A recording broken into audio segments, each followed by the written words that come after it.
Very emotional right now. আসলে সবার কথা শুনে আমার মনে হচ্ছে যে সে শুরু করেছিলাম 2020 সালে ছোট একটা ক্যারেক্টার নিয়ে সিজন 3-এ। বিকজ আমাকে যখন বলা হয়েছিল যে ব্যাচেলার পয়েন্টের কথা, তখন আই ওয়াজ নাথিং। তো আমাকে বলা হয়েছিল যে নোয়াখালীতে যাব, যেহেতু আপনি আসলে নোয়াখালীর মেয়ে, আমরা কয়েকটা এপিসোডের জন্য একজন আর্টিস্ট চাচ্ছি। তো আমার তখন মনে হয়েছিল যে আচ্ছা ঠিক আছে, আমি তো আসলে অ্যাক্টিং পারি না, তারপরেও ট্রাই করি।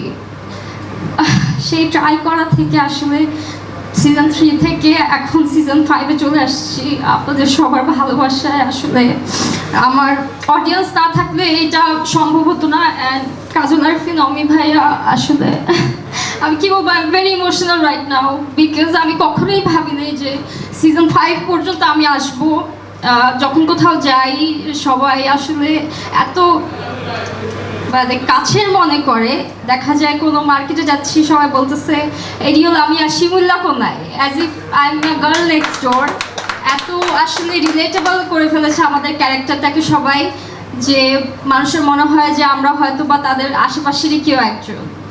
সো এই ভালোবাসাটা পাবো আপনাদের কাছ থেকে, এটা কখনো আসলে আশা করিনি। আমি অনেক ছোট মানুষ, যখন শুটিংয়ে যাই আমি সবার থেকে ছোট, বাট তারপরে সবাই আসলে আমাকে এত ভালোবাসা দিয়ে আসলে আপন করে নিয়েছে একদম 2022 থেকে এখন 2025 সাল পর্যন্ত।